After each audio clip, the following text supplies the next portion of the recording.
High-resolution satellite images have verified descriptions in the Rig Veda of the descent of the ancient Saraswati River from its source in the Himalayas to the Arabian Sea.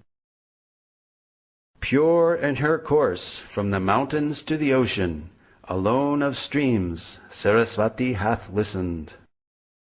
The mighty Saraswati River and its civilization are referred to in the Rig Veda more than 50 times, proving that the drying up of the Saraswati River was subsequent to the origin of the Rig Veda, pushing this date of origin further back into antiquity, casting further doubt on the imaginary date for the so-called Aryan invasion.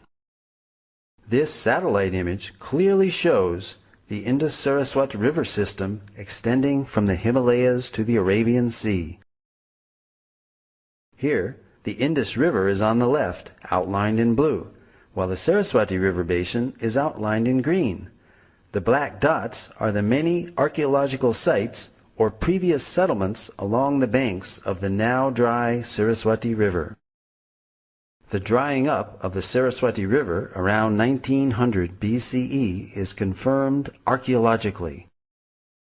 Following major tectonic movements or plate shifts in the Earth's crust, the primary cause of this drying up was due to the capture of the Saraswati River's main tributaries, the Sutlej and the Dristadvati, by other rivers.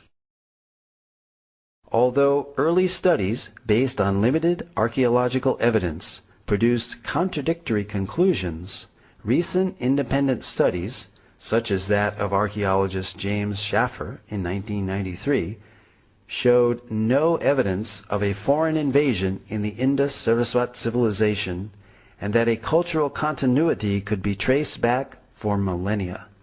In other words, archaeology does not support the Aryan invasion theory.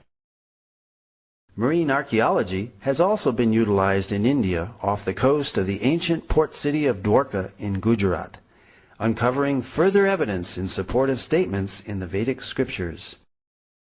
An entire submerged city at Dwarka, the ancient port city of Lord Krishna, with its massive fort walls, piers, wharves, and jetty, has been found in the ocean as described in the Mahabharata and other Vedic literatures.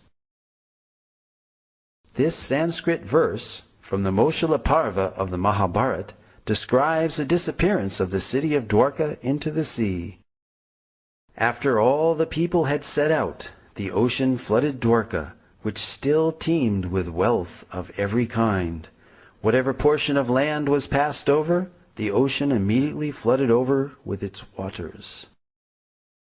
Dr. S.R. Rao, formerly of the Archaeological Survey of India, has pioneered marine archaeology in India. Marine archaeological findings seem to corroborate descriptions in the Mahabharata of Dwarka as a large, well-fortified, and prosperous port city, which was built on land reclaimed from the sea and later taken back by the sea. This lowering and raising of the sea level during these same time periods of the 15th and 16th centuries BCE is also documented in historical records of the country of Bahrain. Here is a glimpse of the massive Dwarka city wall. Among the extensive underwater discoveries were a large door socket and a bastion from the fort wall. 2 rock-cut slipways of varying width extending from the beach to the intertidal zone, a natural harbor, as well as a number of olden stone ship anchors were discovered, attesting to Dwarka being an ancient port city. The three-headed motif on this conch shell seal, found in the Dwarka excavations, corroborates the reference in the scripture Harivamsa that every citizen of Dwarka should carry a mudra or seal of this type. All these underwater excavations add further credibility to the validity of the historical statements found in the Vedic literatures. Apart from Dwarka, more than 35 sites in North India have yielded archaeological evidence and have been identified as ancient cities described in the Mahabharata. Copper utensils, iron, seals, gold, and silver ornaments, terracotta discs, and painted grayware pottery have all been found in these sites. Scientific dating of these artifacts again corresponds to the non-Aryan invasion model of Indian antiquity.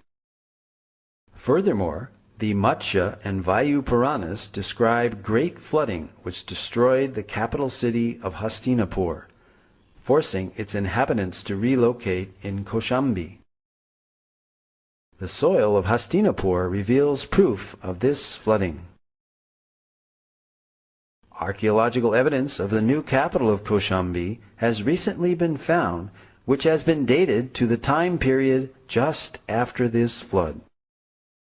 Similarly, in Kurukshetra, the scene of the great Mahabharata war, iron arrows and spearheads have been excavated and dated by thermoluminescence to 2800 BCE, the approximate date of the war given within the Mahabharata itself.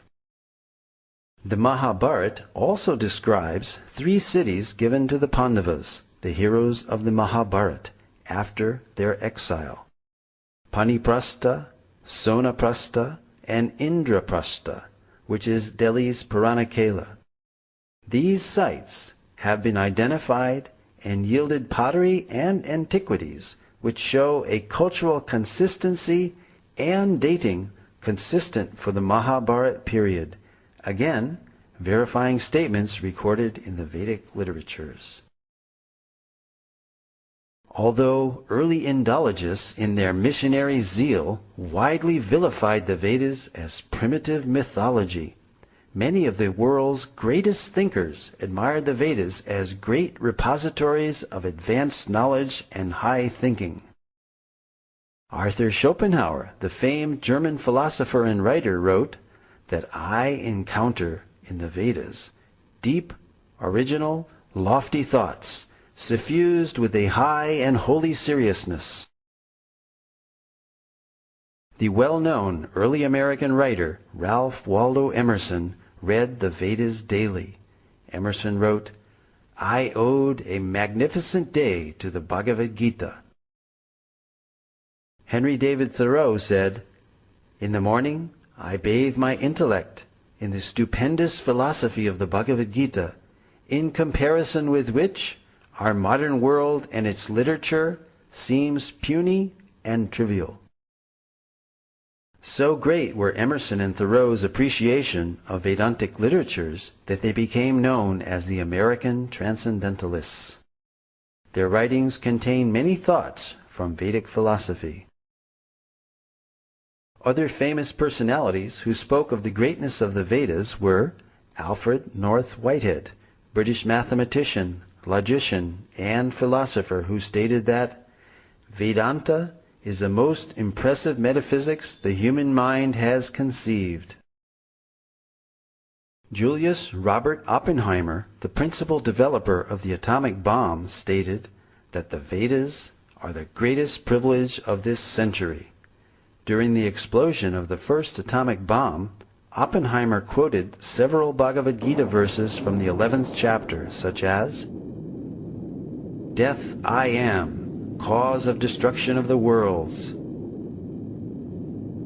When Oppenheimer was asked if this is the first nuclear explosion, he significantly replied, yes, in modern times, implying that ancient nuclear explosions may have previously occurred.